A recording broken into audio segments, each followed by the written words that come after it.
Gracias, Patricia.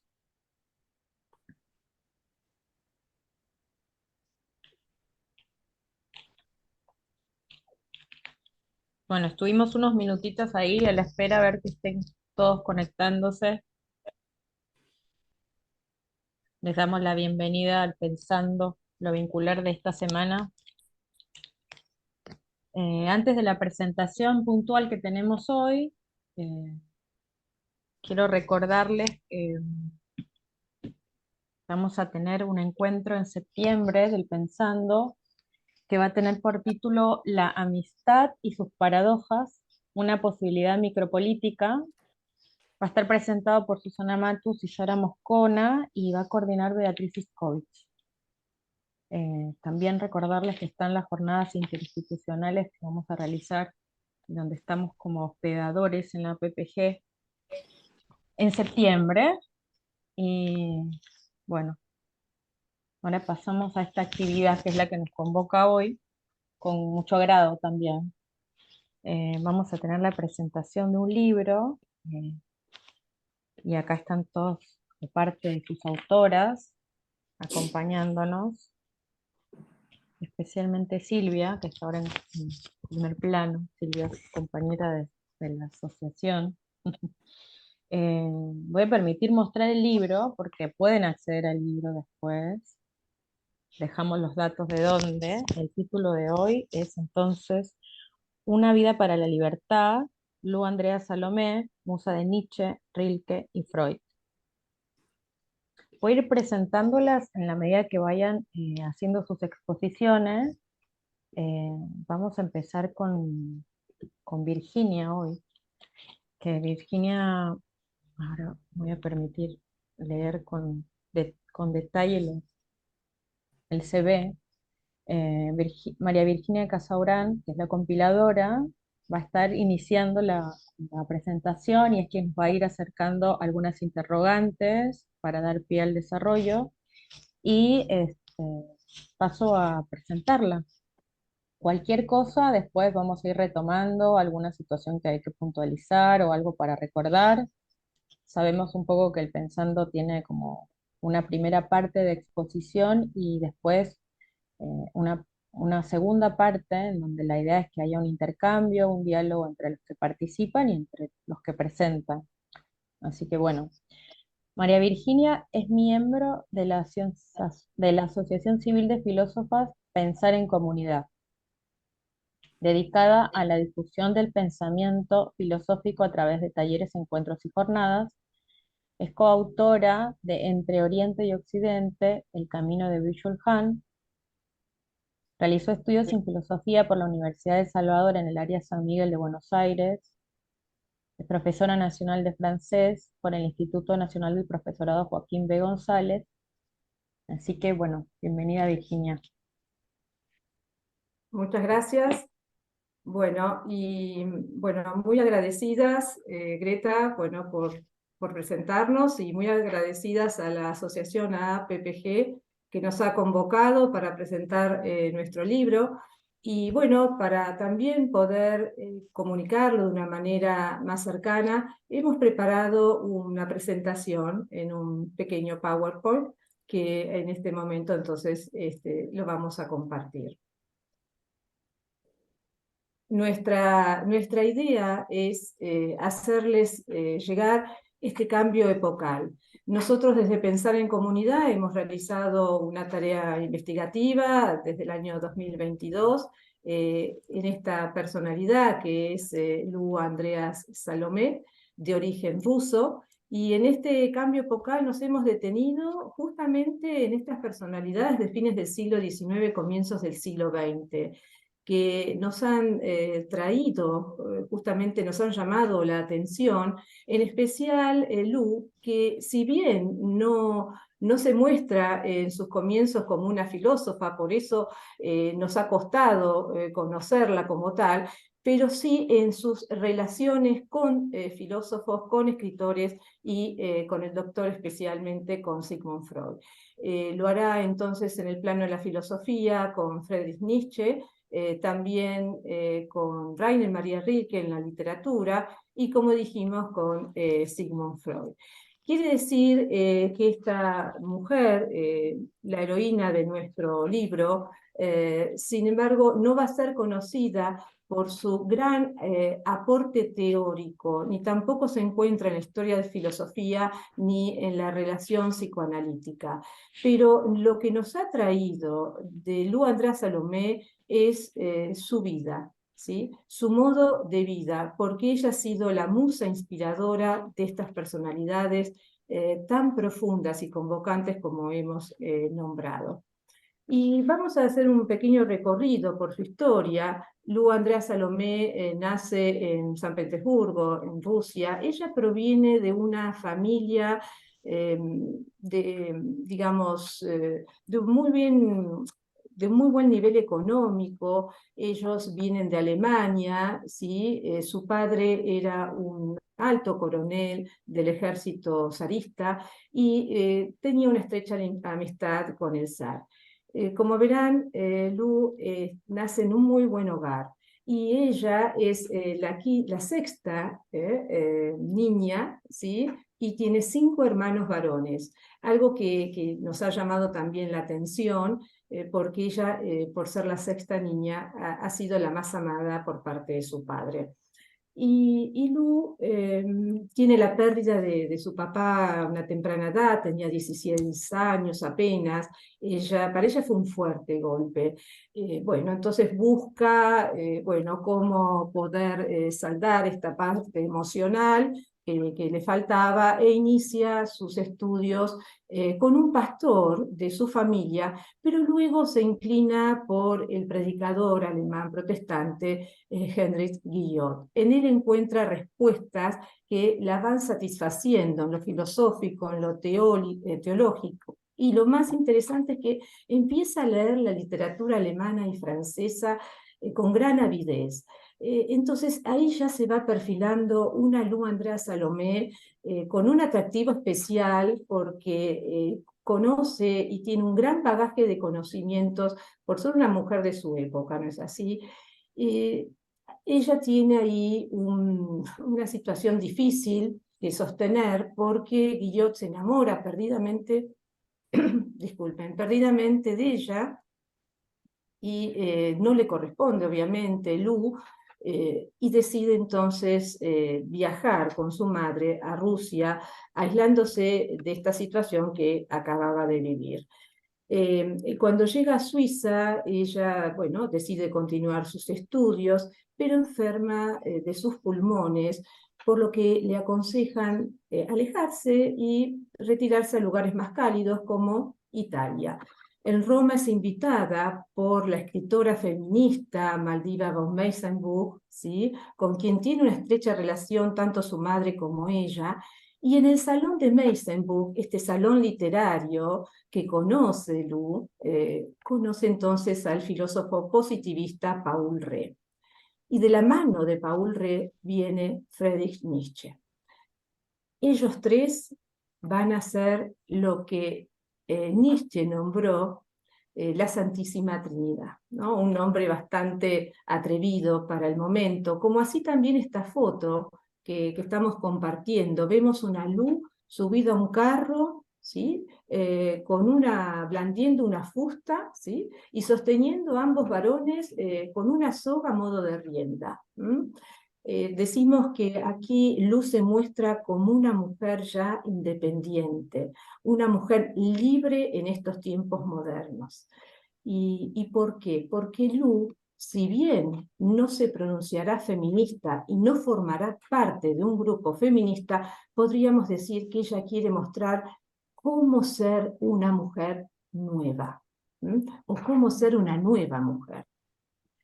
Continuando, vemos que conoce a Carla Andreas. Algo interesante para rescatar, ya en Roma le anuncia a su mamá, Lu, que ella había decidido no casarse ni tampoco tener familia. Ella no estaba preparada para eso porque quería conservar este derecho de defender su intelectualidad, quería tener esa libertad intelectual. Y cuando conoce a Carla Andreas, por una cuestión de traducciones, porque Carla Andreas era un profesor experto en lenguas orientales, Él, que sí se enamora de ella, le propone matrimonio. Sobre este tema va a profundizar Zulema Pugliese, pero quiero decirles que ella sí acepta casarse con él. Siempre y cuando Carl Andreas respetara, ¿sí?, esta decisión de tener ella otras relaciones, ¿sí?, otras amistades, de mantener su libertad en relaciones y no mantener relaciones íntimas con él. Conoce entonces a Rainer Maria Rilke, ¿sí? Ellos sí se enamoran perdidamente, ¿no? Podemos decir que es un amor apasionado. Como verán, hay una gran diferencia de edad. Y Rainer ve en Salomé, lo que ve Rainer es su mentora, ¿sí? Lu lo va a ayudar a aprender el ruso, porque él quería conocer a los autores rusos, en especial a Tolstoy. Con ella encara 2 viajes a Rusia, y lo que se puede decir de este amor apasionado, que luego termina en una profunda amistad, ¿sí?, es cómo se consolidan 2 personalidades en un intercambio de cultura artística e intelectual como no se ha visto en el siglo XX. Y finalmente, en la última etapa de Luandra Salomé, vemos al doctor Sigmund Freud. Lu, que ya se interesa por el psicoanálisis, conoce a Freud en un congreso en Suiza, y establecen una amistad que durará por 20 años, siendo ella su discípulo. Ella forma parte de este círculo de psicoanalistas y será su mano derecha por mucho tiempo.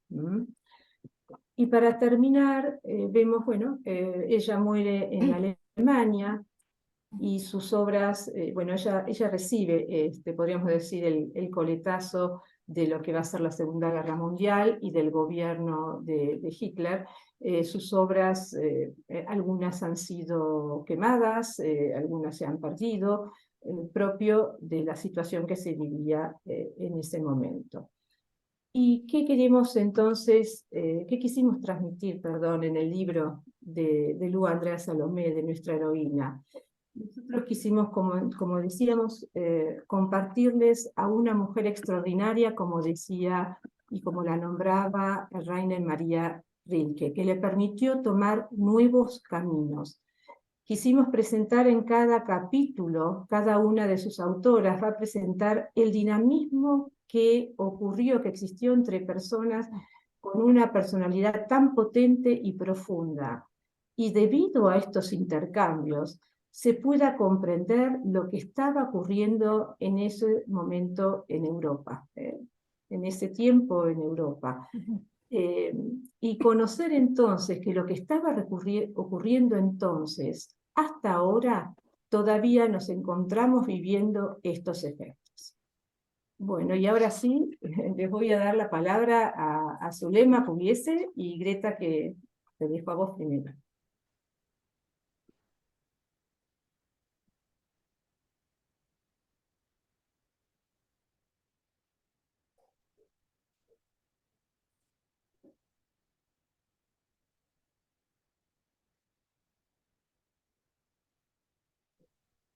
Bueno, ahora sí, ya va un poco. Bueno, Zulema, bienvenida. Zulema Pugliese es doctora en filosofía por la Universidad de Salvador en el área de San Miguel, Argentina, presidenta de la Asociación Civil de Filósofos Pensar en Comunidad y miembro del Grupo de Investigación Fenomenológica de la Academia Nacional de Ciencias de Buenos Aires. Es autora del libro Dios en Heidegger, un pensamiento original y coherente recorrido de la mano de Dios, en 2017, coautora del libro Entre Oriente y Occidente, El camino de Byung-Chul Han, conferencista en jornadas nacionales e internacionales y especializada en Byung-Chul Han y Nietzsche. Bienvenida, Zulema. Gracias, muy amables. Bueno, ¿por qué elegimos a Lu Andrea Salomé? porque al principio nos llamó mucho la atención su estilo de vida, su forma de vivir, qué era lo que nos quería decir esta chica rusa de San Petersburgo, tan jovencita, que llega a Europa y provoca un cambio. Entonces, al principio nos llama la atención su vida, pero cuando empezamos a investigar su obra y las relaciones que tuvo con hombres que hicieron un cambio tan importante en ese cambio de siglo, fue donde nos interesamos en su obra. Bueno, Virginia, me ibas a preguntar algo, pero estás muteada. Sí, sí, no, pero estaba muteada, sí, sí, sí. No, es que ¿por qué elegimos, no? A Lu, Sí, y por qué hicimos un libro de Lu finalmente, ¿no? sí, nos encantó a todos. A mí me tocó, elegí hacer la primera parte, que es el encuentro de ella con Nietzsche. ¿Por qué? Cuando ella llega a Roma, al primero que conoce es a Paul Rée, un filósofo muy conocido que está estudiando la conciencia. ¿Qué es lo que se entiende en ese momento por conciencia? Bueno, ella lo conoce, le explica que quiere formar una trinidad de investigación filosófica y no era en esa época como ahora. Pensemos que ella viene de San Petersburgo a Zúrich a estudiar porque ahí aceptan mujeres y no todas las bibliotecas permitían que las mujeres estudien ahí.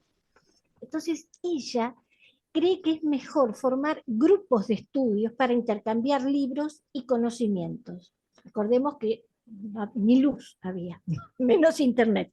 Entonces, claro, era más fácil estudiar si eran varios. Para esta idea de ella, le dice Rée que su amigo Friedrich Nietzsche estaría muy de acuerdo porque piensa parecido a ella. Y ahí es cuando comienzan a estudiar. ¿Qué es lo que investigan? Porque primero proponen qué temas vamos a investigar. Van a hablar de 4 temas: Dios, religiosidad, sexualidad y moralidad. Porque ellos creen que esos 4 temas no se pueden estudiar por separado. Uno lleva al otro y están íntimamente conectados.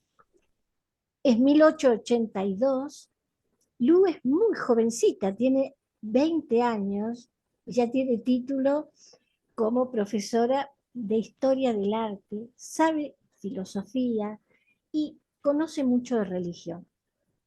Es, aparte de ser atractiva físicamente, es muy culta, habla francés, alemán y ruso, por supuesto. Entonces ella puede leer y traducir muchas obras.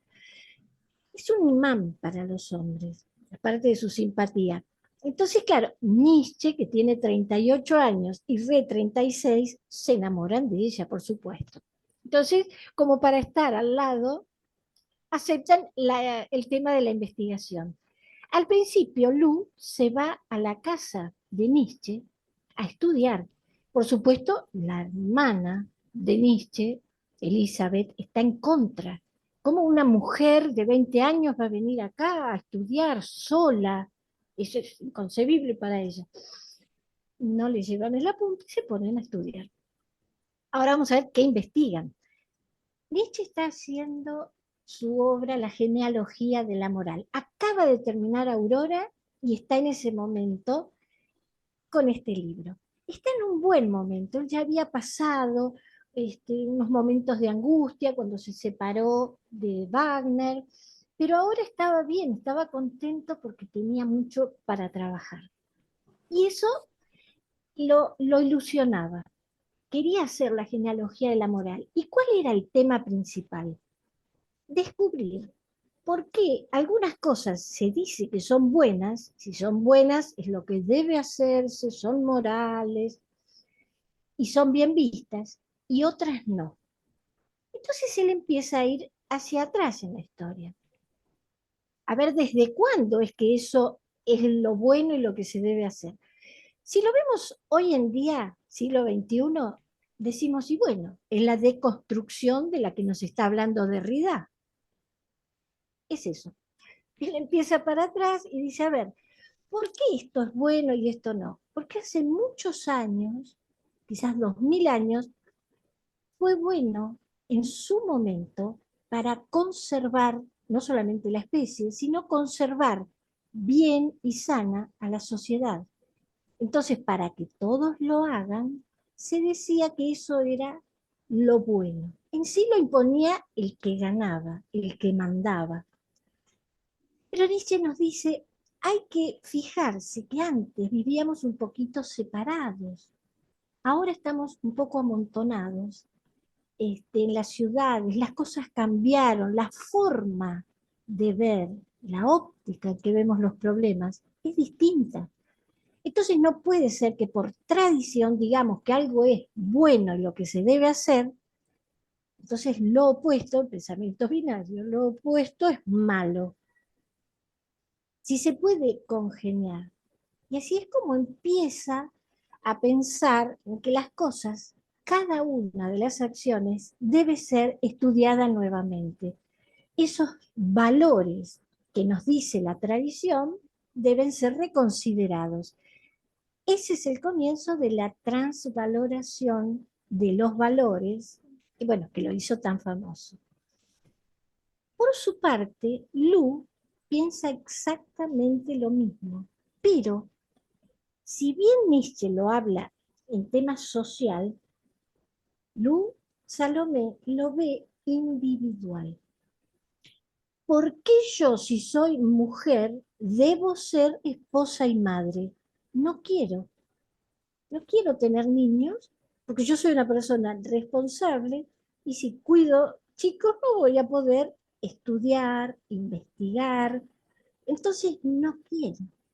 Bueno, hay que enfrentar una sociedad como era tan fuerte en esa época, estamos hablando de 1882, esa sociedad victoriana, donde ya estaba todo marcado lo que se debía hacer. Pensemos en las obras de Ibsen, que él no podía entrar con sus obras en Europa, no se las traducían, no le permitían que las ponga en escena. ¿Por qué? Porque hablaba en espectro, en casa de muñecas, que tanta prohibición, tantas cosas en contra, se formaban sociedades hipócritas. Entonces lo tenían prohibido. A Ibsen no lo dejaban. Bueno, Luz Salomé piensa exactamente lo mismo, que no le permiten a muchas personas desplegar sus habilidades, sus conocimientos. Y bueno, es por eso que son hipócritas. Juntos estudian, se llevan bastante bien, a pesar que él le vuelve a proponer matrimonio, ella le dice que no, pero siempre en contra de la hermana, ¿no? Hasta que ella en un momento se cansa y le dice, me voy con Paul Rey a estudiar a Berlín, vos quédate con tu hermana. Eh, Cuando decimos qué podemos decir y qué no podemos decir, ellos dicen que se pasaban las noches a la luz de la vela estudiando. Y nosotras, en la investigación, preferimos creerles. Y decimos sí, se la pasaban estudiando. Solo ellos lo sabrán. Bueno, lo que contó Virginia, pasó el tiempo y ella conoce a Friedrich Karl Andreas, que le propone matrimonio. Ella le dice que no, por supuesto, horrorizada. Entonces, hay un accidente que nunca quedó claro. Él parece como que se quiere suicidar con un cuchillo, se abre el estómago. Y bueno, viene la ambulancia, ella lo acompaña y le dice que sí, que se va a casar. Pero hay las dos condiciones que pone, que ella va a seguir investigando, viajando y saliendo como si, y si es posible sin él, y no van a tener intimidad.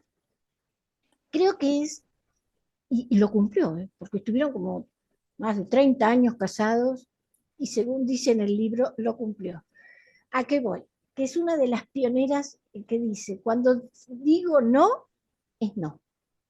Eso no se lo podemos quitar. Dijo no, fue no. Bueno, a ella la conocimos también como escritora. ¿Cuál fue la diferencia? Nietzsche quiso dar a conocer su pensamiento a través de libros, escribió mucho en aforismos, que son impecables, porque es mucho más difícil escribir un aforismo atemporal que escribir un libro. y siempre pensando en una sociedad mejor, que nosotros teníamos que mejorar para formar una sociedad mejor. Ella, en cambio, siempre dio a conocer su pensamiento, esta época, a través de novelas. Y por lo general pensando en la persona, en el individuo. Bueno, y para hablar de sus novelas, Virginia nos va a presentar a quién va a hablar de las novelas de ella. Muchas gracias por haberme escuchado. Gracias, Zulema. Gracias, Zulema. Bueno, y entonces vamos a continuar con Silvia para que nos explique por qué en su segundo capítulo ella decide incorporar estos dos relatos escritos por Lu, Fenichka y un desvío, y cuál es la razón de su incorporación. Y esperamos a Greta que la presente, ¿sí? Sí. También. Sí, tenemos a Silvia, que varios conocen acá y con agrado la presentamos también.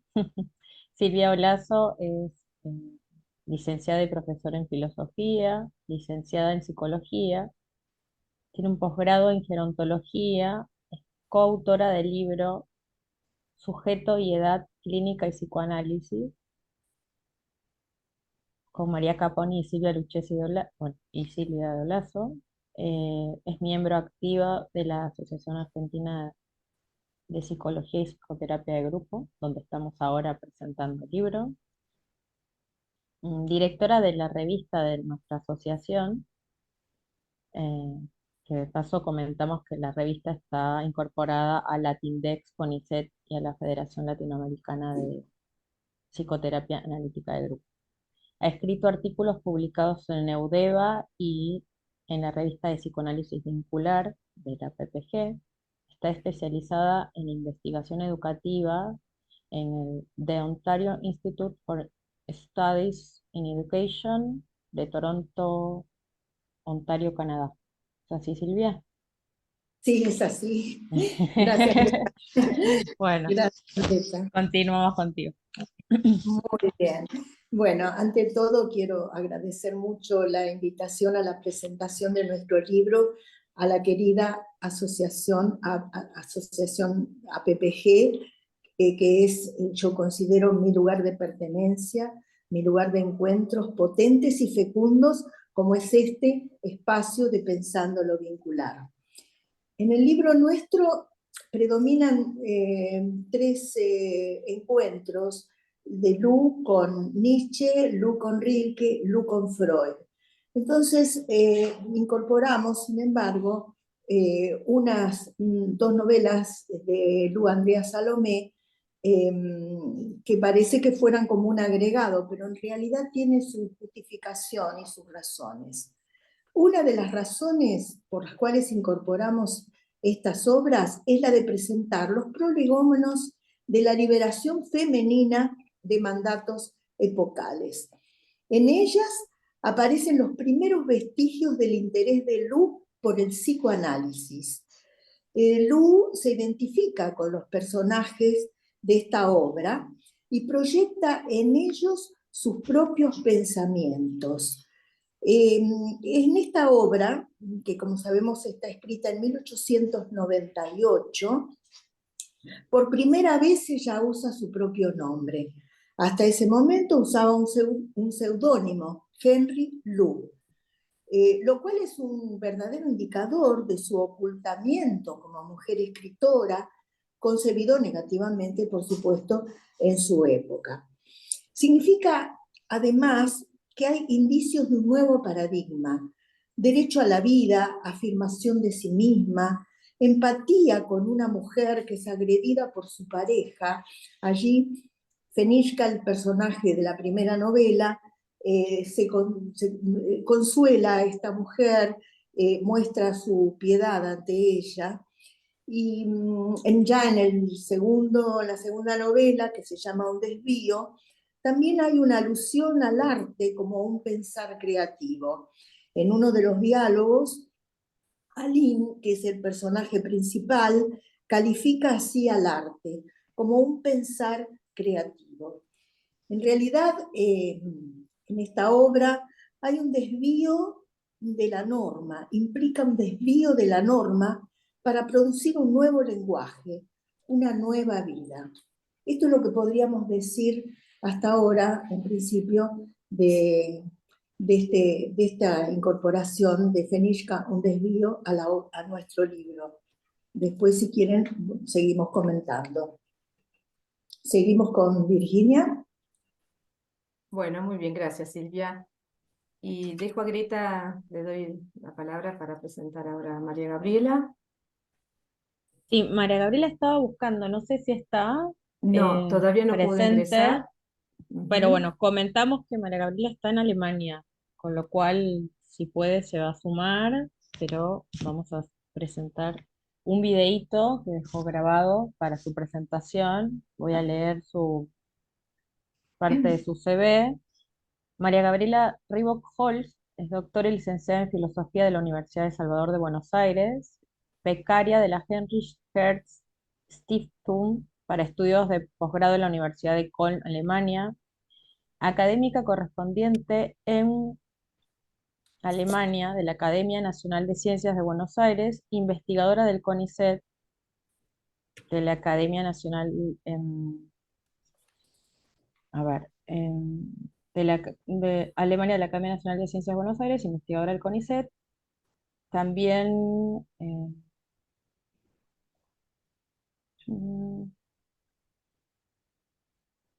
del Hegel Archiv der Ruhr, Universidad Bochum de Alemania, disculpen la pronunciación si no es la correcta, eh, profesora titular del doctorado en Filosofía de la Universidad Nacional de San Martín, profesora invitada en la Universidad de Eichstätt, Alemania, Viena y Praga, y cuenta con más de 170 publicaciones, entre ellas su libro La actualidad de la experiencia de lo trágico y el paradigma de Antígona, que recibió el premio al Teatro del Mundo. Bueno, ahí tenemos el video. Virginia, cuando Bueno, quieras, muy bien, continuamos. gracias. Sí, gracias Greta. Bueno, le preguntamos un poco también cuáles fueron las transformaciones, ¿no?, que sobrevivieron tras el encuentro de Ru y Rilke, que es el capítulo, en el tercer capítulo, donde ella se ha especializado en este tema. El encuentro ha sido realmente un encuentro de plenitud, de dos totalidades, como dicen ellos, ambos afirman eso. No eran seres incompletos que trataban de complementarse sus carencias a través del otro, sino en realidad eran personalidades ya bien desarrolladas, plenas, y esa plenitud fue la que los llevó al encuentro, lo cual no quiere decir que no haya habido desencuentros, y varios, como en toda relación apasionada. ¿Qué se puede decir? Que fue realmente una relación intensamente erótica, y como testimonio de esto quedó un hermosísimo poema que la misma Lu no pudo negar, de que la impactó, y dijo que lo publicara luego en el libro de las horas. Que tras el encuentro, por el impacto de Lu, Rilke redacta ese poema, que se lo entrega junto con un ramo de rosas.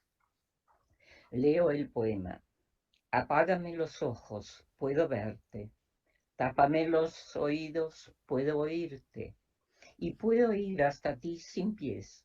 Y hasta sin boca yo puedo jurarte. Arráncame los brazos, te asiré yo con mi corazón como con una mano. Retén mi corazón, laterá mi cerebro. Y si arrojas al fuego a mi cerebro, entonces yo te llevaré en mi sangre.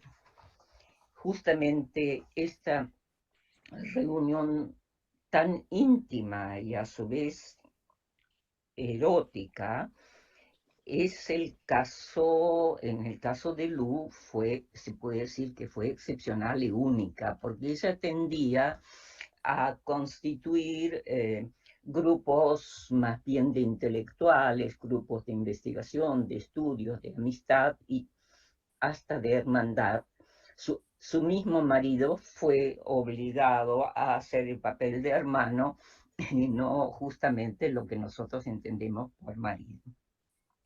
De modo que esto es excepcional y me importa subrayarlo, pero no termina ahí ese encuentro. Ellos reconocieron que eran totalidades, pero al mismo tiempo que había ahí un parentesco espiritual profundo, que en las profundidades ya estaban como destinados el uno para el otro, en lo esencial. Por eso el poder abrirse el uno al otro fue lo que le dio a este vínculo realmente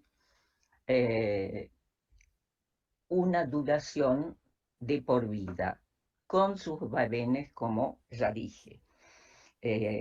Al principio totalmente apasionada y deslumbrada, y hacia el final se serenó en una amistad, de una lealtad que duró hasta la muerte de Rainer Maria Rilke.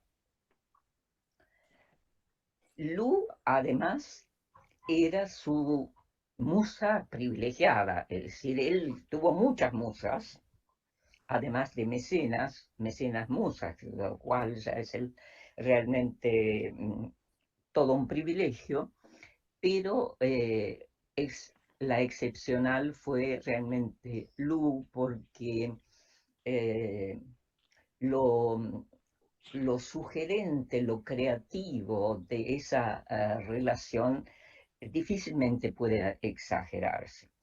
Ella también era una crítica implacable y hasta una crítica de su personalidad, porque notó, sobre todo en el viaje a Rusia, los rasgos neuróticos de Rilke, que eran un poco irritables, por no decir bastante irritables. Y entonces realmente había como de parte de ella, inicialmente al menos, como un aconsejarle que se tratara psicoanalíticamente. Cosa, todo lo que venía de Lu, Rilke lo tomaba en serio, pero él le dice a Gebsattel, que era el psicoanalista de su mujer Clara, que él teme que con el psicoanálisis le expulsen no solo sus demonios, sino sobre todo sus ángeles, y a eso no quería renunciar, porque justamente los ángeles son los que le permiten a él perforar todos los muros, todas las separaciones, todas las fronteras, ¿no? Que son justamente estos seres vinculantes con lo divino. Y la segunda parte le preguntamos a María Gabriela cuál es el impacto sobre la cultura en el giro epocal que deriva de la obra de Rilke y Lu. Bueno, enorme realmente. Si bien ya era de suyo una época de grandes cambios y culturalmente efervescente, sin ellos hubiera sido bastante más pálida.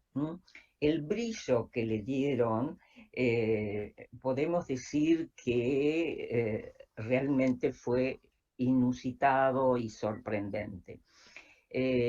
Mi concepto de cultura concibe una tetralogía de relaciones, básicamente la relación con la naturaleza, que es muy importante porque ellos como neorrománticos realmente leían a la naturaleza no solo en código científico que ya se usaba en esa época, sino veían detrás de lo cotidiano los íntimos secretos de las cosas, las profundidades casi divinas de las cosas.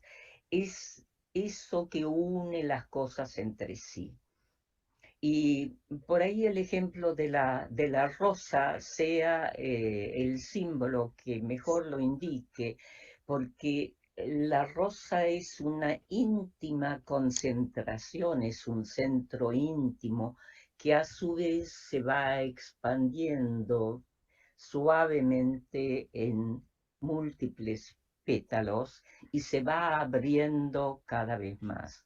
Es decir, la apertura de horizonte que a partir de esa interioridad, que es el espacio interior cósmico de Rilke, es correlativa a las profundidades de esa interioridad. Entonces tenemos lo abierto, una categoría fundamental para la filosofía del siglo XX, en especial para Heidegger, y no solo para Heidegger, tiene también que ver con las experiencias de los paisajes metafísicos de Rusia, paisaje, el infinito horizontal, o el infinito vertical en España, Toledo, Ronda. Entonces tenemos ahí cómo realmente vuelve la naturaleza a romantizarse, el vínculo con la naturaleza. En el vínculo consigo mismo, ya hice alusión, estas vibraciones íntimas, intensas del espacio interior cósmico. Es decir, ya se sabe, los antiguos también hablaban del hombre como microcosmos, pero acá se trata de relaciones puras y de vibraciones entre relaciones. Y hay como un rejuvenecer el pensamiento del momento. Y ciertamente la profundidad que con eso adquiere el yo es tal que reconoce en sí mismo la chispa divina, que a su vez es la chispa creadora, y la recoge y la despliega. Y en la relación con los otros, que es la otra dimensión de la cultura, entre la importancia de la amistad y la hermandad. Y esto viene con la idea de enriquecer los roles tanto del varón como de la mujer, que estaban, como bien ya dijeron mis predecesores, estaban fijados, casi encartonados, y que había roles típicos para el varón y roles típicos para la mujer, mucho menos para la mujer, y se habían olvidado de la posibilidad justamente de, además de ser esposos, esposas, de ser amigos, de ser hermanos, de tener relaciones donde se juega la libertad a pleno. Bueno, muchas gracias. Vamos ahora a continuar con Silvia. ¿Sí? Un momentito. Vamos a colocar nuevamente su imagen para continuar adelante.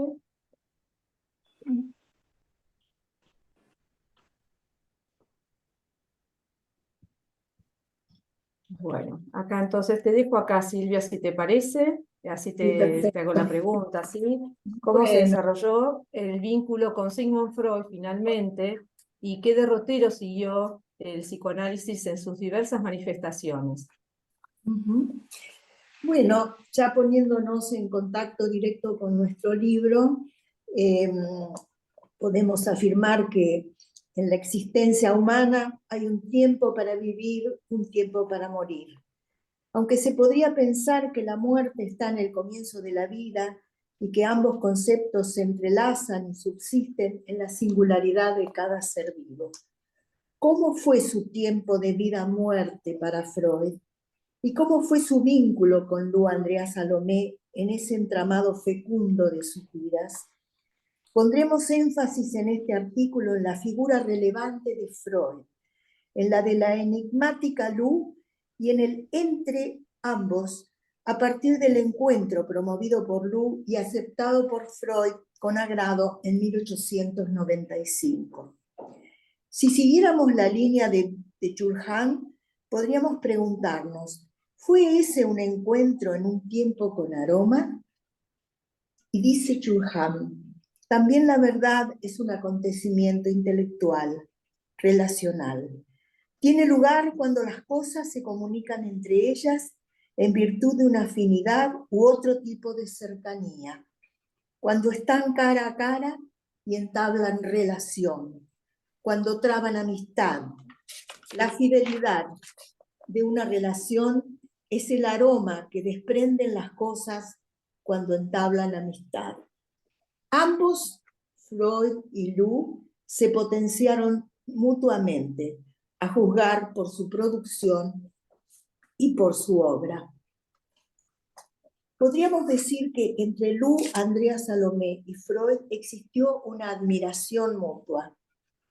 Freud la consideraba una entendedora por excelencia y Lu compara a Freud con la figura paterna orientadora de su vida. De hecho, cuando muere Lu, está en la colección de Amor Ortu, en los escritos, hay una nota que Freud escribe, porque muere unos años antes que él, considerándola justamente una entendedora por excelencia y alabándola justamente en el momento de su muerte. La relación de Lu con Freud fue tan cercana que le delegó a su hija Ana como su paciente, lo cual derivó en una capacidad potenciadora de Ana como psicoanalista en la escuela inglesa de psicoanálisis. Freud consideraba a Ana un poco melancólica, muy apegada a él, que no encontraba pareja, etc. Entonces se le ocurrió presentársela a Lu. Lu la recibió con muchísimo cariño y con mucha calidad y calidez, y Ana, bueno, se fue potenciando gracias a esta relación, y lo dice expresamente en cartas que le manda a su padre. Lu se interesó por ejercer y escribir sobre el psicoanálisis, acordando y disintiendo con Freud, particularmente por el inconsciente, los sueños, el narcisismo, temas que trataron y que debatieron y discutieron. En la obra hay un recorrido por la vida de Freud, de Lu, y por el vínculo entre ambos. Quería también presentarles en el libro cómo fue este encuentro, cómo lo marcamos nosotros, este encuentro de Lu y Freud. En el periodo de encuentro con Lu se sitúa más o menos entre 1911 y 1912. Freud estaba teorizando nuevamente sobre los sueños y la técnica psicoanalítica en dos trabajos titulados y conocidos: Consejos al médico sobre el tratamiento psicoanalítico y sobre la dinámica de la transferencia. Lu ya había transitado por su vida en Europa acompañada de Rie y Nietzsche, cuando se produce, según se cree, un primer encuentro con Freud durante una estadía en Viena en 1895. En ese momento Lu interrumpe una conversación porque tenía que ir a ver a Freud, con quien había concertado una cita. Ahora, tradicionalmente ha trascendido la imagen del encuentro de Lu y Freud en el Congreso de Weimar, celebrado en septiembre de 1911. Ese congreso vimos la imagen donde está Lu sentada y detrás está Freud, con muchos otros psicoanalistas y filósofos. A partir de dicho congreso, Lu le escribe a Freud pidiéndole asistir a las clases de los miércoles. Él acepta y responde: cuando venga a Viena, todos nos esforzaremos por hacerle accesible lo poco del psicoanálisis que puede ser mostrado y comunicado. Obvio, en esa época. Yo, le dice Freud, había interpretado ya su participación en el Congreso de Weimar como un presagio favorable. El vínculo de Lu con Freud sería considerado en realidad un buen encuentro, si nos ponemos en la posición de Deleuze siguiendo a Spinoza.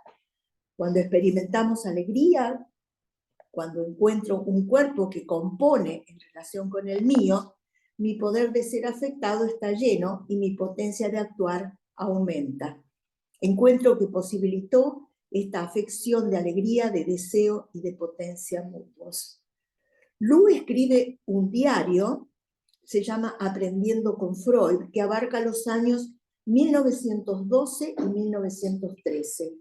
En él figuran conceptos de la teoría psicoanalítica, mostrando su interés a través de planteos en diálogo con otros psicoanalistas y con ella misma. Se podría afirmar que su pareja, hablando de parejas de Lu con hombres, en realidad en los últimos años de su vida su pareja fue el psicoanálisis. Nosotros mencionamos autores como Spinoza, Kristeva, en el caso de Rudinesco, revalorizando al psicoanálisis en su relación con el pensar contemporáneo. Pero antes de continuar, quería mostrarles cómo le presenta Lu un caso clínico a Freud. Y acá lo tenemos. Este es el caso de una niña en 1917, de 6 años, que padecía pavores nocturnos y solicita a Freud sugerencias sobre el caso. A fin de conseguir confianza con la niña, Lu le dice que ella también gritaba de noche, porque tenía los mismos sentimientos y que ambas lograrían librarse de esos temores contándose sus sueños. Acá vemos cómo revaloriza, ¿no?, el tema de los sueños en el psicoanálisis.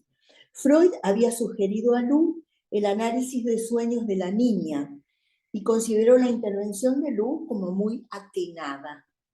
Afirmó acerca de Lu: excelente terapeuta que ha sabido abrirse un acceso tan lindo hacia la niña, e indica 2 caminos técnicos posibles: esperar pacientemente a que ella se comunique en forma espontánea, lo cual sería lo más conveniente, o explicarle su interpretación por el camino más corto. Y refiriéndose a la vida de Lu, Freud le ha señalado que una hija como ella, amada por su madre, padre y 5 hermanos, tenía, como ocurre en general, la vida ganada.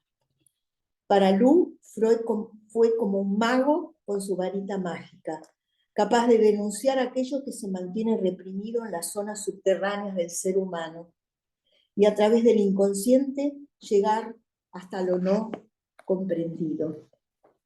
Y Lu fue para Freud su interlocutora. Refutaba sus planteamientos en un plano de mutuo respeto y reconocimiento del valor autónomo del pensamiento. Comenta Lu: en una visita a Freud un domingo por la tarde, muy agradable para mí, pudimos hablar de todos aquellos aspectos en los que yo creía que existían divergencias entre nosotros y en los que estamos más de acuerdo en realidad de lo que parece.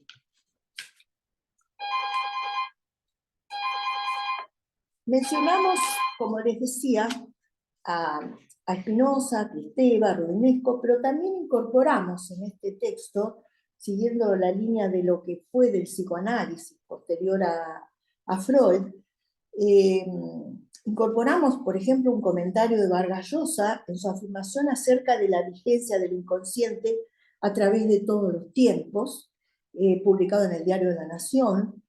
Los aportes de Lacan también están presentes, especialmente en su noción de saber hacer con lo que nos ocurre, y por supuesto está presente el aporte del pensamiento vincular, que es imprescindible en esta obra a través del ente generador de subjetividad. Nérida Di Rienzo nos vincula con el pensamiento de Isidoro Berenstein y Janine Puget, aludiendo a conceptos vigentes en la obra de estos pioneros de la APPG. metáforas, vínculos, que con relación a Lu reflejan su capacidad creadora y potenciadora, y una vida asignada por la ética en su tarea como psicoanalista, motivada por la pasión, la compasión y el deseo, motor de una vida para la libertad. Encontraremos en el libro muchas situaciones de cumplimiento de los deseos que movieron a Lu a una constante búsqueda. Y para finalizar esta exposición y abrir el debate, nos gustaría leerles un poema de una joven Lu, escrito en 1881, que se lo envió a Nietzsche, quien creo que le puso música, que expresa su amor a la vida, su elevado concepto de la amistad y el enigma que la vida significa en el misterio del ser. El poema dice así: canto a la vida. Igual que cada amigo ama a su amigo, así te amo yo a ti, vida enigmática. Tanto si me haces gritar de gozo que llorar, tanto si me das penas o placeres. Yo te amo en la aflicción y en la alegría. Y si alguna vez quieres acabar conmigo, me arrancaré de tus brazos con dolor, como se arranca el amigo del pecho de su amigo. Con todas mis fuerzas yo te abrazo. Deja que en tu llama arda mi espíritu y que en el fragor de la lucha encuentre yo la clave al enigma de tu ser. ¿Quién tuviera siglos para existir, para pensar? Abrázame con fuerza entre tus brazos. Si no te queda ya felicidad que darme, de acuerdo, dame ese sufrimiento que aún queda. Bueno, nada más por ahora, por mi lado. Muchas gracias, Silvia. Bueno, le cedo la palabra a Greta, pero antes quería darle la bienvenida a María Gabriela, que se pudo sumar con nosotras finalmente. Hola María Gabriela, muchas gracias que pudiste sumarte. Hola.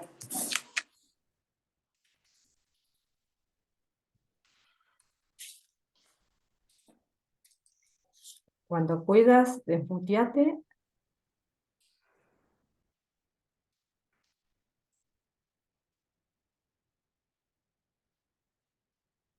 ¿No?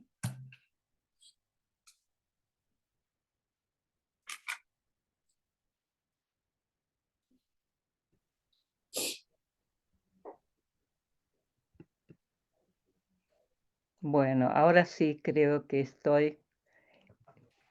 me han dado permiso para intervenir. Disculpen, pero tuve problemas para entrar.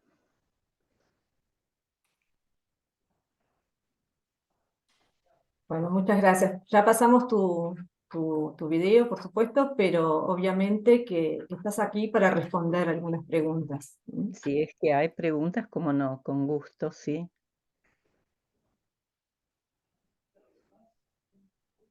Bueno, no sé, Greta, si querés continuar, si no, vamos abriendo los micrófonos, ¿sí? Ah, hay un tema técnico.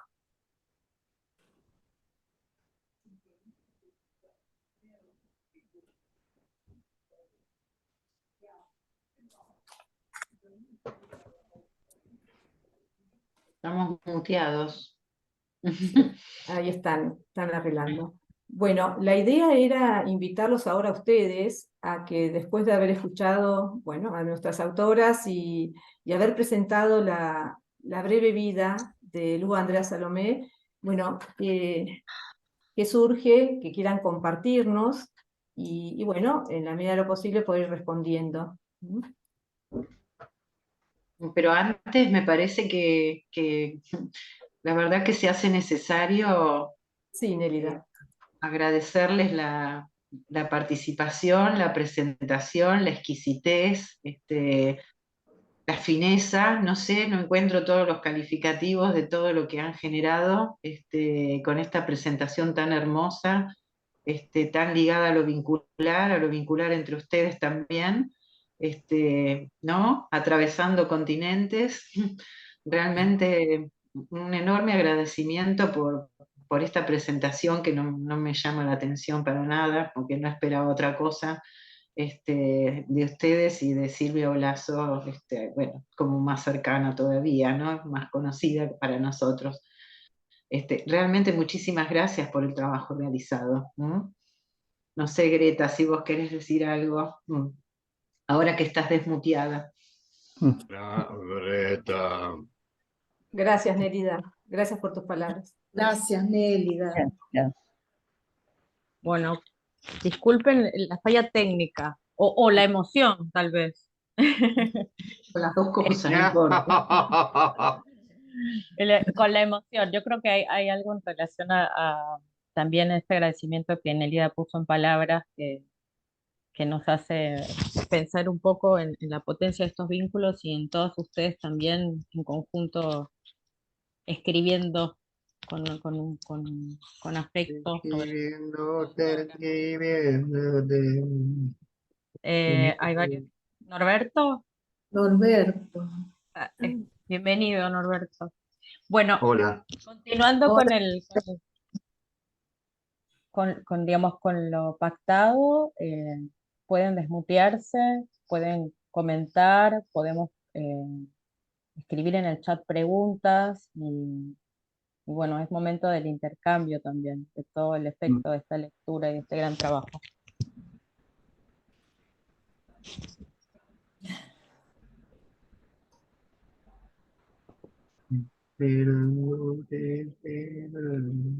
A ver, Norberto, se ve que no tenés buena conexión, no sé qué Tan pasa. lento.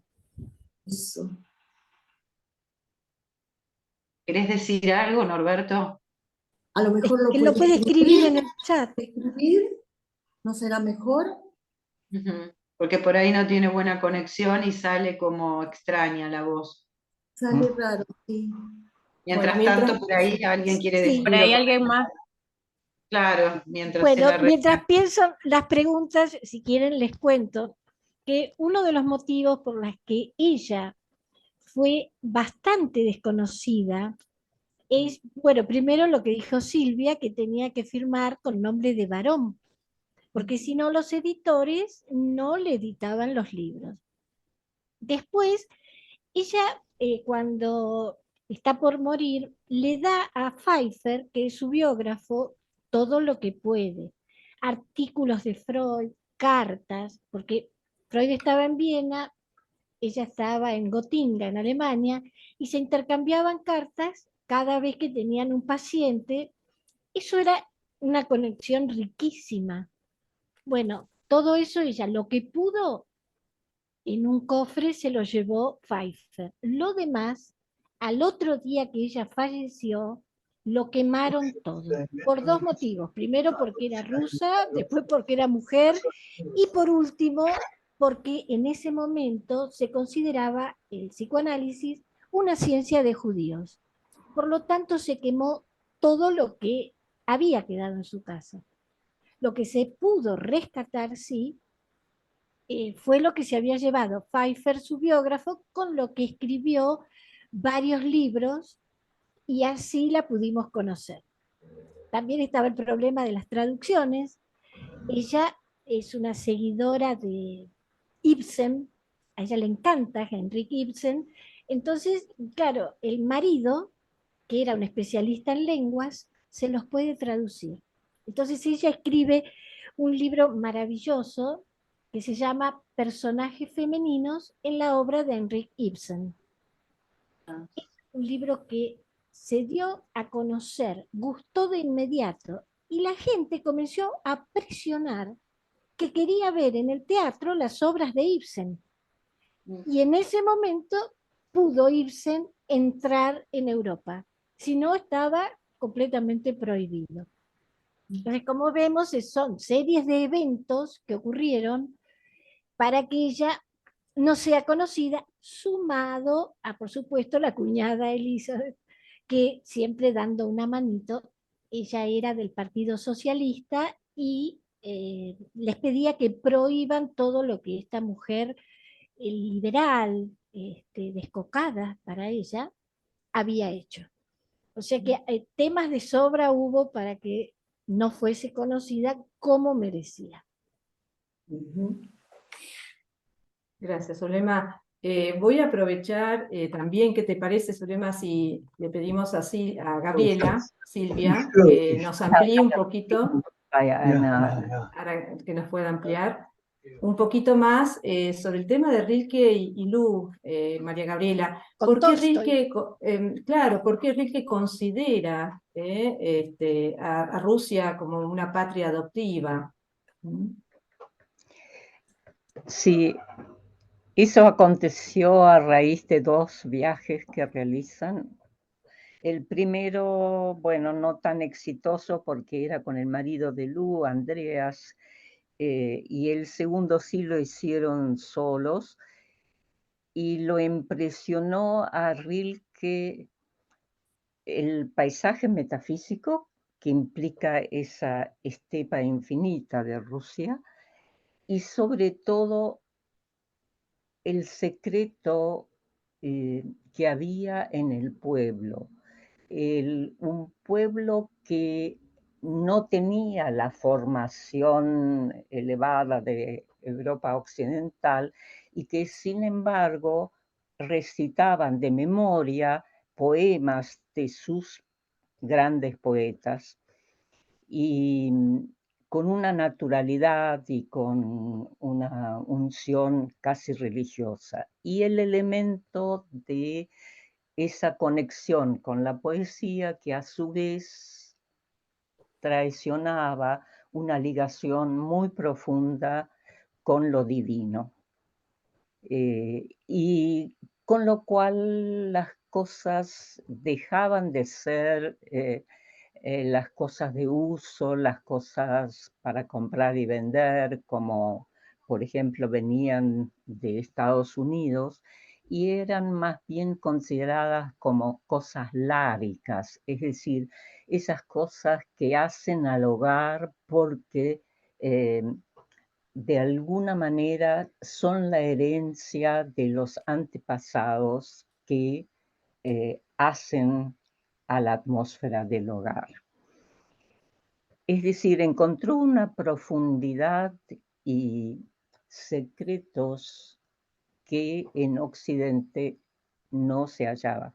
Claro que estaba preparado por los escritos de Lu. Lu había escrito el contraste entre Rusia y todo Occidente. Realmente esa conexión natural, ¿no es cierto?, con dimensiones que en Occidente estaban desapareciendo en función de una comercialización del ethos y de un hedonismo que también avanzaba.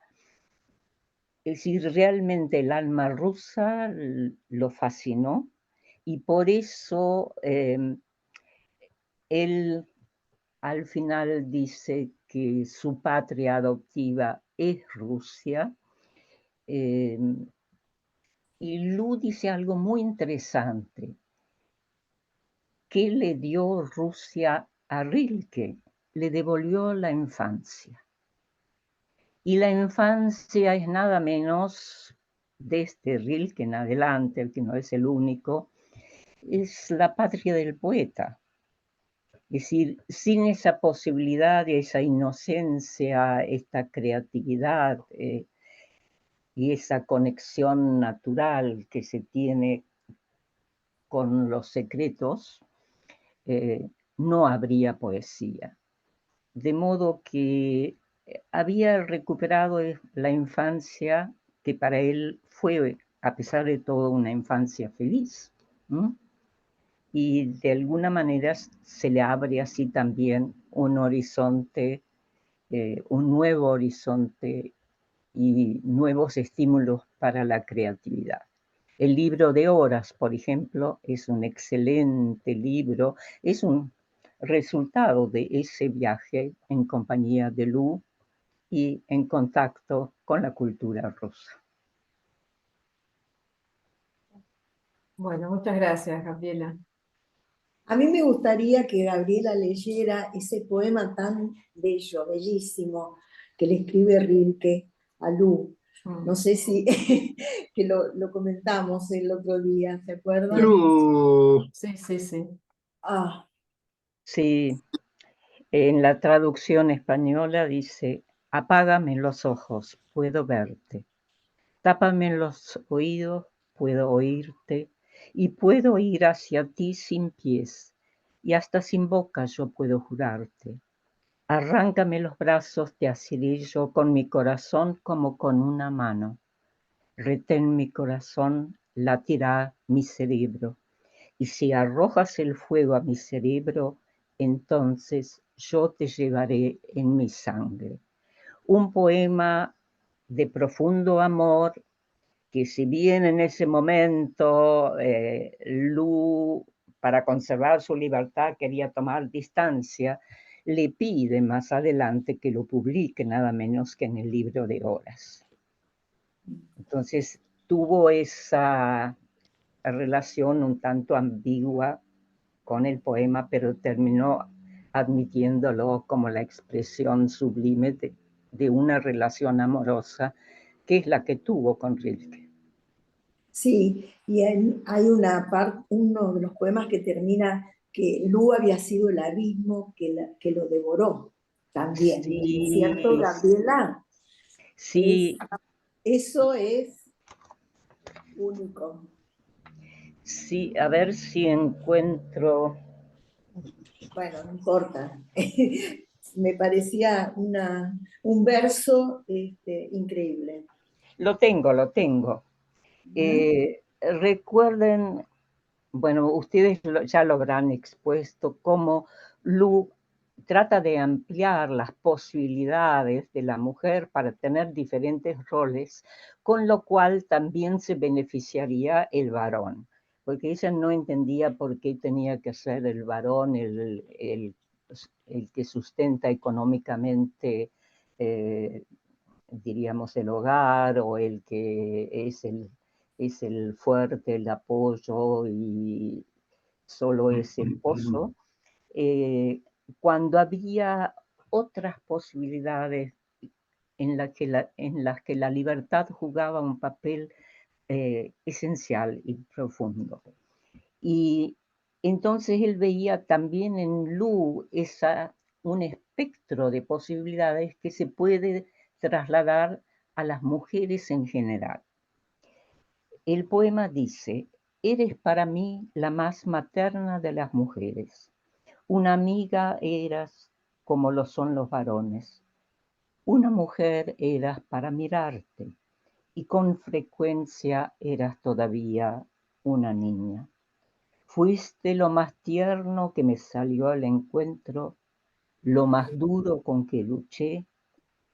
Tú eras lo alto que me bendijo y fuiste el abismo que me devoró. Also, esta ambigüedad que es extrema realmente entre lo celeste y la bendición y el abismo, bueno, habla de la profundidad de la relación. Sí, justamente, ¿no? La concepción del amor gracias al aporte femenino que ve Rilke. Que en Sí, tu libro vos lo destacás muy bien, ¿sí? Para Greta, que lo tiene a mano, está en la página 130, por ejemplo, y allí está desarrollado, ¿no? Este maravilloso poema que colocaste allí. sí. Gracias, María Gabriela. Me Gracias a ustedes. gustaría Gracias. comentar. Hola Liliana. Hola. Lili, hola, A, querida a Lili. pura emoción, Silvia. Bueno, yo estuve en la presentación de la biblioteca, me emocionó el libro, lo pude leer muy poquitito, pero tengo como el impacto que nos deja la poesía, ¿no? A veces como sin palabras, solo para sentir y sentir. El libro, y escuchándolas hoy a todas, felicitaciones, abre muchos caminos, ¿no? Yo escribía aroma, amistad, vibración, fidelidad, lo bello, lo verdadero. Me hace, bueno, si tuviera que armarlo o construir en palabras o destacar algo, la profundidad de lo fraterno y de la amistad, cómo genera y abre corazones pensamiento, teorías, ¿no es cierto?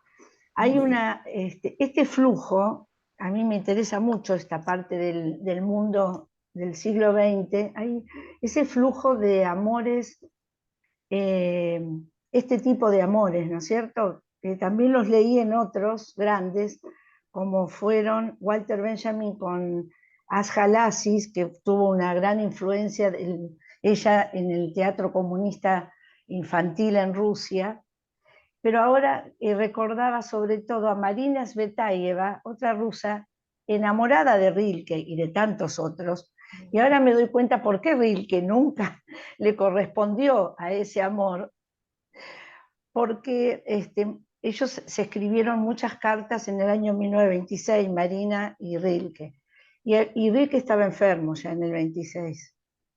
Y muere creo que a fines del En año, ¿no? diciembre. En diciembre. Ahora, la potencia de todo ese amor, de esos encuentros y desencuentros, de esa fraternidad, es infinita. Es decir, esto que estamos viendo, este libro que ustedes rescatan con estas ideas de libertad y de amistad, y todo lo que surge es como maravilloso. No estamos en esto, estamos en la fraternidad, en el amor y lo que produce, ¿no? Las producciones.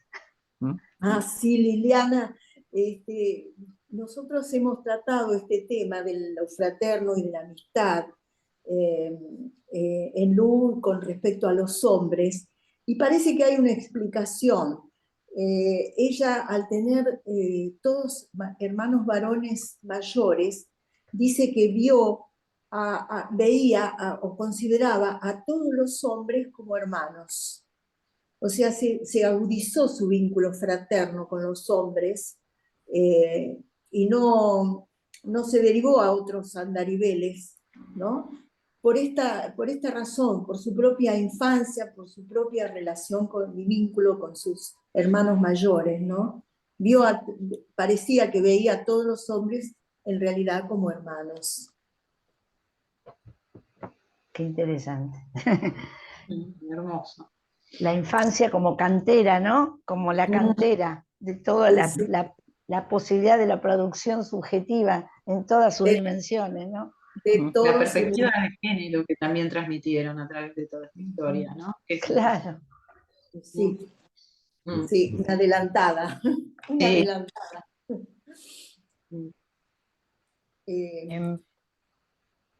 Ay, Gregorio está levantando la mano.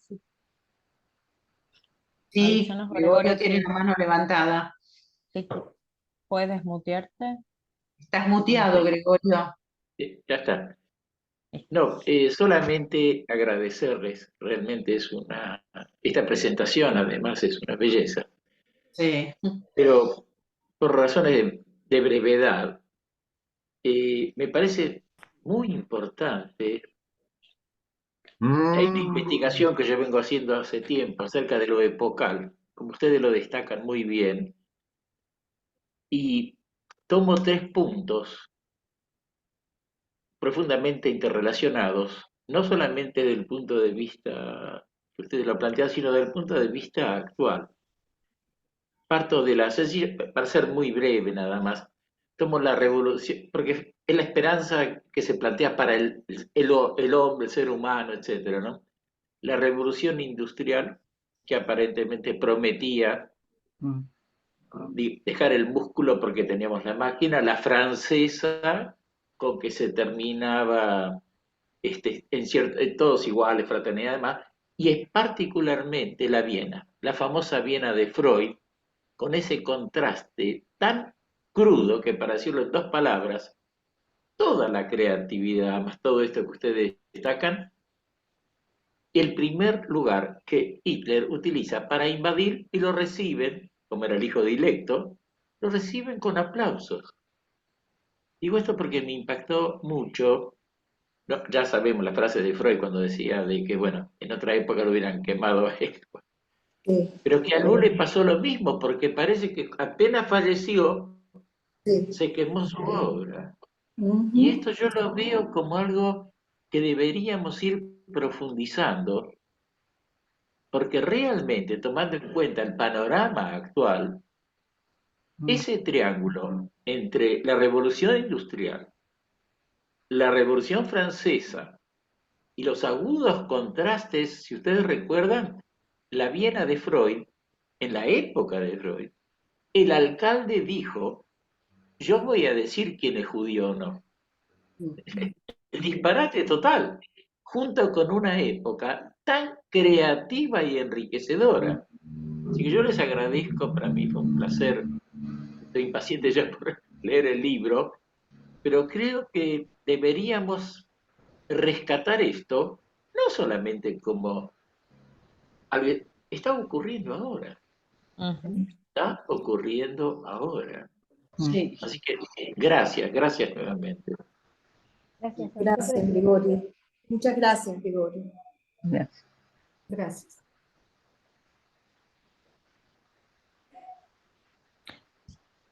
Sí, no veo ninguna mano levantada y demás.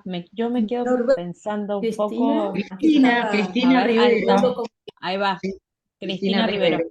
Cualquier cosa, si no, escriben al chat. Por si.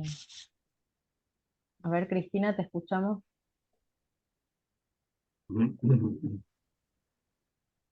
¿No? A ver, no sé, está muteada, Cristina. Ahora Creo sí. que está un poco, ¿Me claro, no escuchan? desespere porque está un poco lento, pero se puede. Ahí está, ahí Ahí está. está. Buenas tardes a todos. Quería agradecer a las autoras porque yo soy una fan de Lu, y por varias razones, ¿no? He podido leer muy poco de ella. Yo vivo en Uruguay, en Montevideo, y las traducciones al español son muy pocas. Acá, bueno, conseguí las cartas con Freud, el análisis que hace ella también de Nietzsche, que es una maravilla, y que generalmente las escuchaba hablar de esto de el feminismo, ¿no? Y de lo poco reconocida que es Lu. Y en el campo de la filosofía, yo soy profe de filosofía, generalmente no se la nombra, ¿no? Cuando trabajamos Nietzsche, vas leyendo todos los análisis de Nietzsche, no importa de quién sea, ¿no? Si es Heidegger o es, no sé, alguien más contemporáneo, ¿no? Entonces Lu siempre aparece como, bueno, esta mujer que le dijo que no, ¿no? 2 veces, y no hay una valoración de esa obra que ella escribe, ¿no? En 1894, que es antes de que muera Nietzsche, ¿no? Y que es tan valiosa en el análisis de la obra nietzscheana, por ejemplo, ¿no?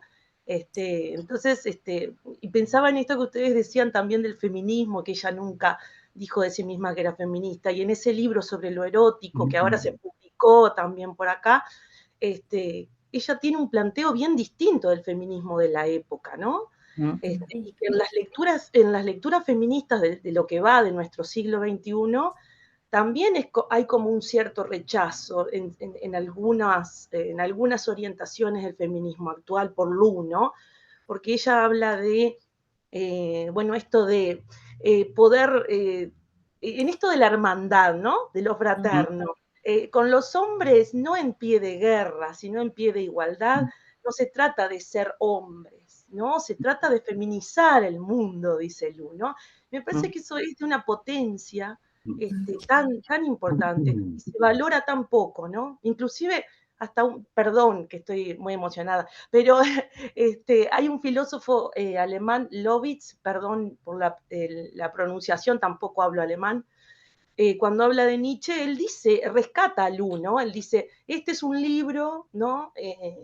Que es sumamente importante, valioso, ¿no? Todas las consideraciones que ella hace de la obra nietzscheana, y sin embargo, ¿no? Es como desconocido en el campo de la filosofía, ¿no?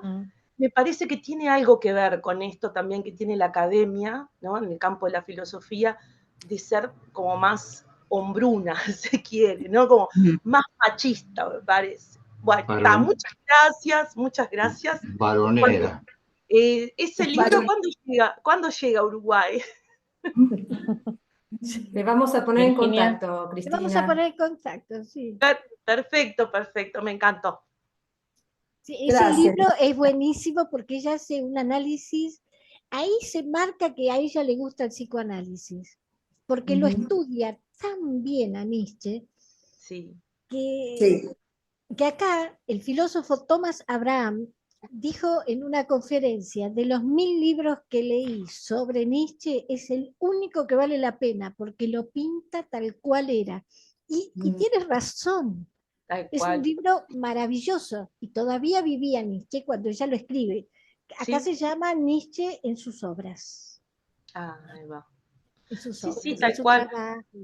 Pero lo ella se dedica. explica tal cual. Lee la obra nietzscheana en la clave de ese avance hacia la locura de Nietzsche, ¿no? Claro, Sí, claro. Ahí lo va. refleja Ella tal cual era. ella en los últimos años, 20 y pico de años, 26 creo, se dedicó exclusivamente al psicoanálisis. Sí. Se dedicó exclusivamente al psicoanálisis y bueno, es muy interesante también las cartas que le escribe Anna Freud al padre cuando relata los encuentros que tuvo con Lu, ¿no? Cuando ella la fue a visitar para ser tratada por Lu.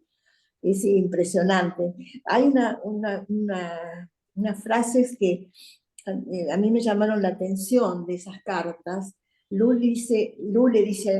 le dice al padre, Lu había equipado mis habitaciones con todos los colores de rosas de su jardín, además del chocolate, de tu foto en la pared, e incluso ya me había dejado estampillas para escribir cartas sobre el escritorio, que la pinta, digamos, como de cuerpo entero, ¿no? Su delicadeza, ¿Mm?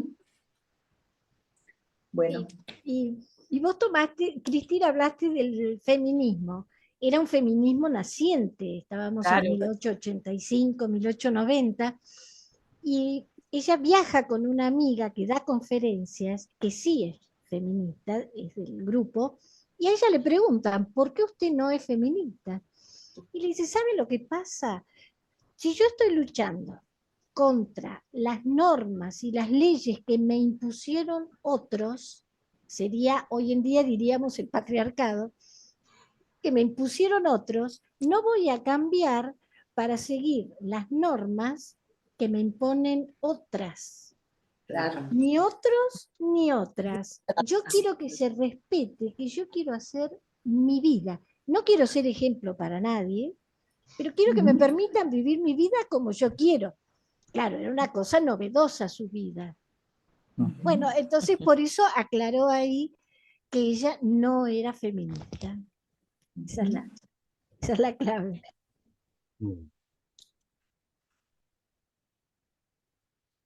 Ay, Gabriela, sí.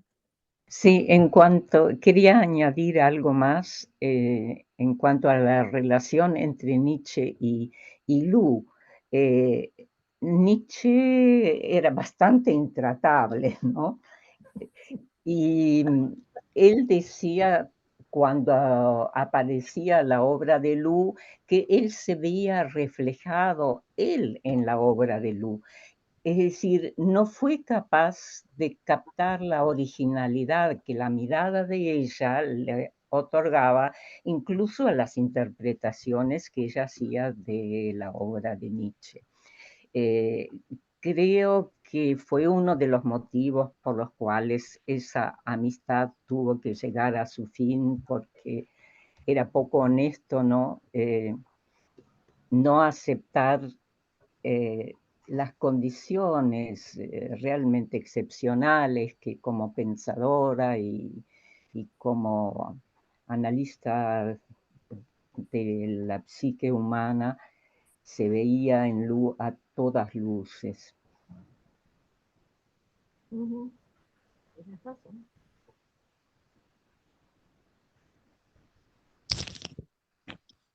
Bueno, cuántas cosas, ¿no? Uno pensaría que el libro es una expresión de Lu y es una expresión de sus relaciones, de sus potencias, de los contextos, del vínculo con la naturaleza, y pareciera también esta cuestión del amor como central, sin miedos, digamos, con lo que tenga que ser, ¿no? Tomando Con lo lo que tuyo, sea. Greta, tomando lo tuyo que decís sobre el amor, no quería olvidar un pasaje que Silvia describe muy bien, que es, bueno, que ella tuvo una situación un poco frustrada como joven, ¿no? En su relación de alumna y maestro del famoso, bueno, predicador, ¿no? Hendrik, y eso le marcó a ella.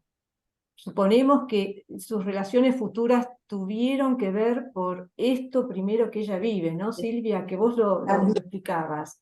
Sí, sí, sí, también, también con esa experiencia traumática, ¿no? Que tuvo con este predicador, que se enamoró de ella, ¿no? Y bueno, ahí hubo un episodio bastante traumático que selló su vida, la mente y las posibles relaciones con los hombres también, ¿no?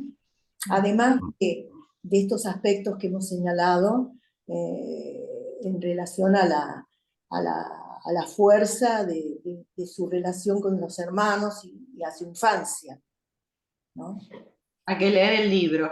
Sí, es que también hay que Vamos. recordar que ella tenía 15 años aproximadamente 15 años. y Lot, el pastor, tenía 40, era casado y con hijos, y le propone Claro. separarse y casarse con ella, a lo que ella se horroriza, ¿no?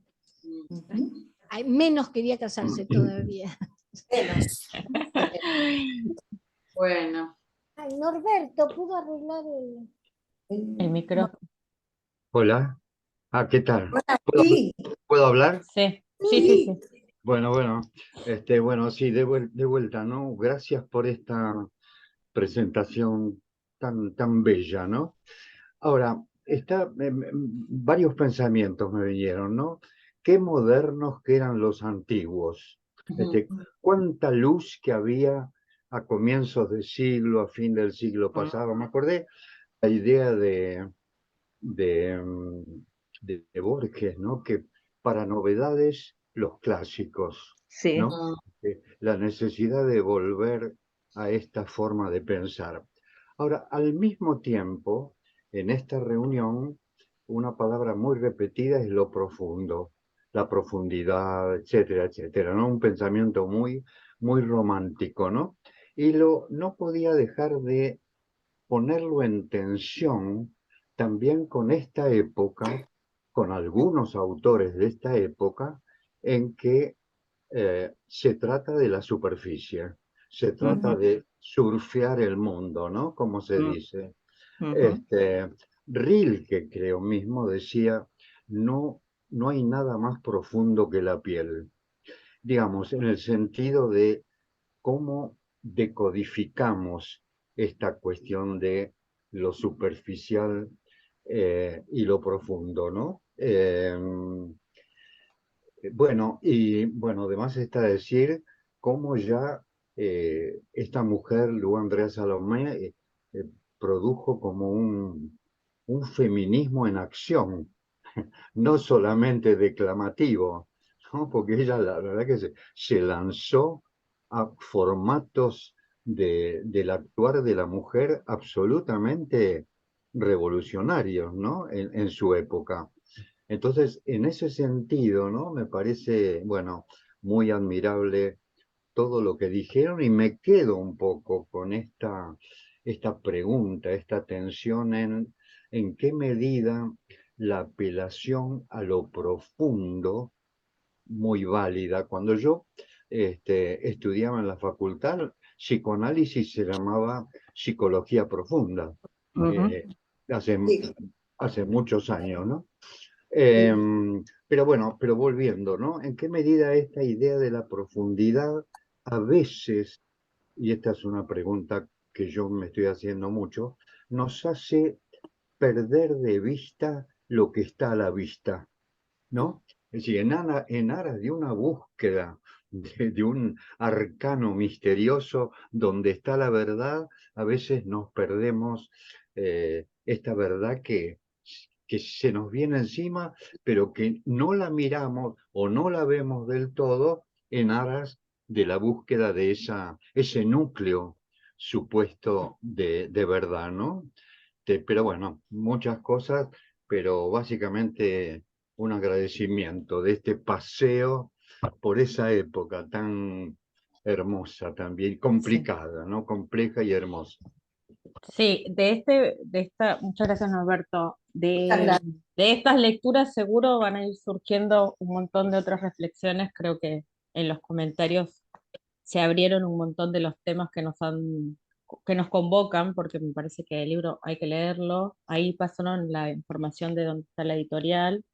Les agradecemos mucho la participación, la presentación acá. Un placer acompañarnos este viernes también para los que vinieron y participaron. Para las escritoras voy a decir que hay una autora que está ausente y la nombro para no ser poco generosa, Graciela Ristaco de Galloso también, que participó en el libro. Y bueno, nos despedimos por hoy en esta actividad. Si quieren decir algo final, estamos en horario. Muchas gracias a todos. Nos vemos en septiembre. Gabriela quiere decir algo, está levantando la mano. Sí, Para respecto de lo profundo, se trata del descubrimiento romántico, porque Lu y Rilke eran neorrománticos, de descubrir el abismo y lo infinito en sí, es el espacio interior cósmico. Es decir, que las cosas, como bien señala Norberto, cobran importancia e incluso requieren una transformación poética, para lo cual justamente estas almas bellas se sienten destinadas. Incluso hay como segundo periodo en Rilke donde de los nuevos poemas, que está en el libro de los nuevos poemas, donde él se centra en la cosa, las cosas, para conferirle justamente la dignidad y no pasarles de largo. Buenísimo. ¿Y qué nos piden las cosas? Según Rilke, nos piden que las transformemos, que con toda generosidad de lo visible las pasemos a lo invisible, y lo invisible como lo esencial. Es decir, que tengamos la mirada de lo esencial que también mora en las cosas. Buenísimo. Bueno, gracias Gabriela. Gracias, y a leer el libro, que es fantástico, ¿no? Realmente. Muchísimas gracias. Gracias a todos. Gracias a ustedes por el espacio. Gracias por haber venido. Gracias. Un aplauso, un aplauso. Gracias. Gracias. Muchas gracias. Un abrazo y gracias. Un abrazo.